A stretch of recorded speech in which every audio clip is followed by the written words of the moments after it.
शरद पूर्णिमा का दिन अत्यंत पावन दिवस होता है। इस दिन पर जब चंद्रोदय होता है तो चंद्रमा की किरणों से अमृत बरसता है और इसका शुद्ध और दिव्य तेज प्रत्येक मनुष्य के ऊपर पड़ने से कई रोगों का निवारण हो जाता है।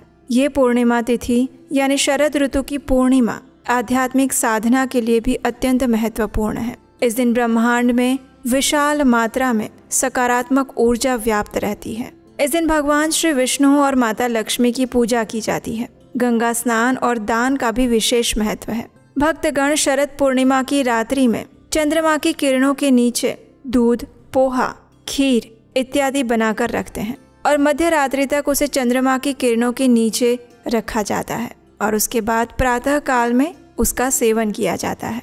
आयुर्वेद की दृष्टि से अगर देखा जाए तो चंद्रमा की सीधी किरणें जब इन व्यंजनों के अंदर पड़ती हैं, विशेषकर खीर, दूध, पोहे इत्यादि में, तो उसके औषधीय गुण अनेक गुना बढ़ जाते हैं। इसे कोजागर व्रत भी कहा गया है और साथ ही इसे कौमुदी व्रत भी कहते हैं। क्या आप जानते हैं कि शरद पूर्णिमा की रात्रि में चंद्रमा अपनी 16 कलाओं के साथ प्रकट होता है और इस रात्रि में एक ऐसा शास्त्रोक्त प्रयोग है जो आपके शरीर के समस्त पित्त दोषों का शमन कर सकता है। जी हाँ, आज हम आपके लिए लेकर आए हैं शरद पूर्णिमा का वह दिव्य प्रयोग जिसे करने से न केवल पित्त का शमन होता है और आध्यात्मिक बल प्राप्त कर सकते हैं। तो अंत तक इस वीडियो को अवश्य देखिए और जानिए कैसे मात्र दूध और पोहे से आध्यात्मिक बल प्राप्त कर सकते हैं। तो चलिए सबसे पहले जानते हैं कि इस प्रयोग के लिए हमें किन किन चीज़ों की आवश्यकता होगी। सर्वप्रथम, शरद पूर्णिमा के दिन आपको देसी गाय का ताज़ा दूध लेना अत्यंत आवश्यक है। ध्यान रहे, उस दिन पैकेट वाला या बाहर का दूध बिल्कुल भी नहीं लेना है। भले ही आप सामान्य दिनों में किसी भी प्रकार का दूध उपयोग करते हों, परंतु इस पवित्र दिन तो केवल देसी गाय का शुद्ध दूध ही लेना चाहिए। अब यहाँ एक महत्वपूर्ण बात, यदि आपको शाम का ताज़ा दूध मिल सकता है तो वह सर्वश्रेष्ठ है, लेकिन यदि शाम का दूध उपलब्ध नहीं है तो सुबह का दूध भी ले सकते हैं। सुबह का दूध लेने पर आप उसे गर्म करके ठंडा कर सकते हैं और शाम तक सुरक्षित रख सकते हैं। अब आता है दूसरा महत्वपूर्ण चरण, पोहे का चयन। देखिए, यदि आपने 1 लीटर दूध लिया है तो लगभग 150 ग्राम पोहा लेना चाहिए। आप अपने परिवार के सदस्यों की संख्या और उनकी भूख के अनुसार इस अनुपात को बढ़ा या घटा सकते हैं। अब बाजार में मुख्यतः 2 प्रकार के पोहे मिलते हैं, एक तो मोटे दाने वाला पोहा और दूसरा पतले दाने वाला पोहा। इस प्रयोग के लिए आपको पतले दाने वाला पोहा ही लेना है क्योंकि इसके गुण अधिक श्रेष्ठ होते हैं और यह सुपाच्य भी होता है। अब इस पोहे को भिगोने के लिए जल का चयन भी अत्यंत महत्वपूर्ण है। शास्त्रों में वर्षा जल को सर्वश्रेष्ठ बताया गया है। यदि आपके पास वर्षा का संग्रहित जल है तो वह सर्वोत्तम है, परंतु यदि वर्षा जल उपलब्ध नहीं है तो उबालकर ठंडा किया हुआ जल उपयोग करें। अब इस जल को पोहे पर हल्का हल्का छिड़कना है, केवल इतना कि पोहा नम हो जाए, भीग न जाए। यह अत्यंत आवश्यक है क्योंकि यदि पोहा अधिक भीग गया तो वह गुरु यानी पचने में भारी हो जाएगा। अब आता है सबसे महत्वपूर्ण चरण। शरद पूर्णिमा की रात्रि में लगभग 12 बजे के आसपास जब चंद्रमा मध्य आकाश में अपनी 16 कलाओं के साथ विराजमान होता है, उस समय आपको यह दूध और पोहा एक साथ मिश्रित करना है। इस मिश्रण को एक स्वच्छ पात्र में डालकर किसी सफेद वस्त्र या जाली से ढक दें। अब इस पात्र को अपने घर के आंगन में, छत पर या किसी खुले स्थान में रख दें जहां चंद्रमा की किरणें सीधे इस पर पड़ें।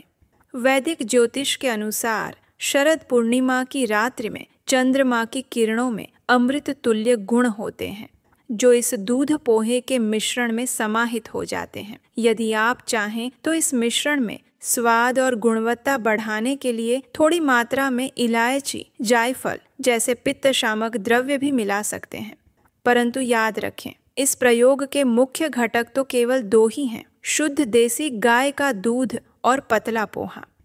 प्रातःकाल लगभग 4 बजे के आसपास जब वायुमंडल में आर्द्रता बढ़ने लगती है, तब आपको इस पात्र को घर के भीतर ले आना है। ये अत्यंत आवश्यक है क्योंकि 4 बजे के पश्चात वातावरण में नमी आने लगती है।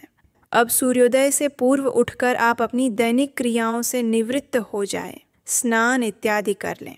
अब इसे आप भगवान को भोग लगाए।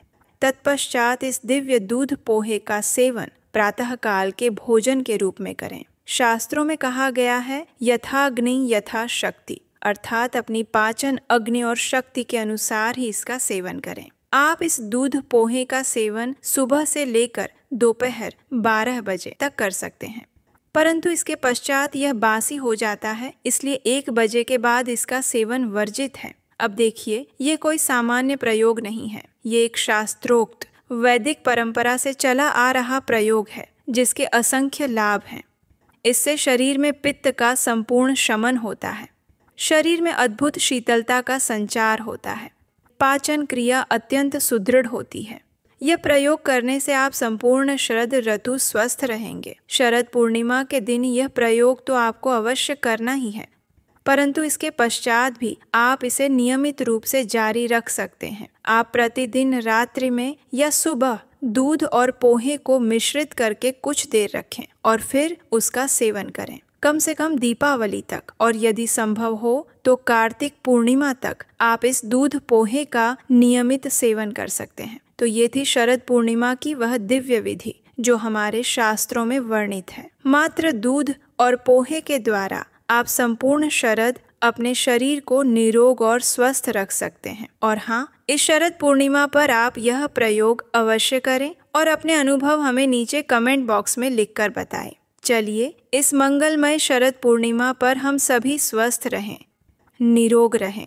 आशा है ये जानकारी आपको उपयोगी लगी होगी, और अगर ऐसा है तो इसे बाकी लोगों के साथ भी शेयर कीजिए ताकि उन्हें भी आने वाले शरद पूर्णिमा के विषय में कोई संशय ना रह जाए। अगर इस विषय में आपके कोई प्रश्न है तो आप हमें नीचे कमेंट बॉक्स में लिखकर पूछ सकते हैं।